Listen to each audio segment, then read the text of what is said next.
caregiver, it's me, Eunice. So, may nag-PM sa akin dito sa TikTok. So, ipa-flash ko lang yung PM niya sa akin. So, ito ang PM niya sa akin. Yan ang PM niya sa akin. Hello po. Sa tingin po ninyo, ano pong mas okay, mag-live-in caregiver sa Singapore o mag-caretaker na lang po sa Taiwan? So, ayan po ang PM niya. So, ayan po ang PM niya sa akin. Ano ba ang mas maganda? Singapore o Taiwan? So, yun ang tanong niya. Share ko lang po sa inyo. Nag-work po ako sa Taiwan as a factory worker. Almost 5 years or 5 years and 9 months. Umuwi lang ako kasi nabuntis ako. Tapos di na ako bumalik. So, ano ba mas maganda? Singapore o Taiwan? Ang tawag nga po pala sa mga caregiver sa Taiwan is caretaker. Yun po ang tawag sa kanila.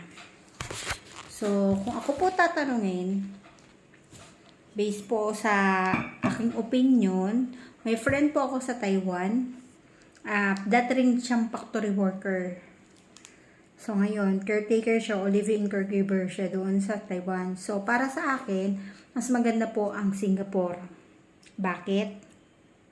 Bakit po? Unang-una po, sa Taiwan, unang taon mo po, kakaltasan ka po ng broker's fee. Buwan-buwan. Ang unang taon mo sa Taiwan, kakaltasan ka ng 1,800 NT. So, computing nyo yun. Ang rate ngayon is 1.77. Pag pangalawang taon mo po, kakaltasan ka po ng 1.7. Buwan-buwan. Pag pangatlong taon mo na, bago matapos ang kontrata, 1.5 or 1.6. Buwan-buwan. So, ibig sabihin, bukod sa placement fee, medical, training, may buwan-buwan ka pang kakaltasan na broker's fee plus insurance o yung healthcare na tinatawag sa Taiwan.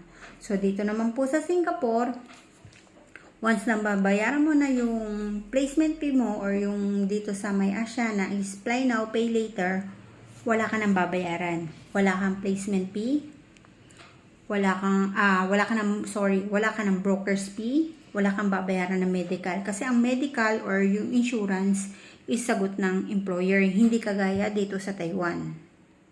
Ang alam ko sa Taiwan is half sagot ng employer tsaka ng employee. Hati kayo. Ganun po sa Taiwan. Dito sa Singapore, once na mabayaran mo na yung placement fee mo, wala ka nang babayaran. Hindi kagaya sa Taiwan, monthly hanggang matapos ang kontrata mo, may babayaran ka na broker's fee. So, yun po. Doon po tayo nagkakatalo.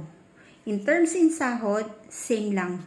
Same lang as basic. Kinumpute ko, same lang din sila. So, yun po ang opinion ko ha. Based po sa opinion ko kasi kumuha ako ng information sa kaibigan ko na nasa Taiwan. Kasi no idea ko sa caretaker or caregiver dun sa Taiwan. So, tinanong ko siya, same thing lang din siya ng as a factory worker na may broker's fee. So, kung ako papipiliin, kung ako Singapore po ako. So, yun lang po. Kung may comment pa po kayo, PM lang kayo or comment lang po kayo sa TikTok or PM nyo lang ako sa Facebook. So, yun lang po. Ingat and God bless.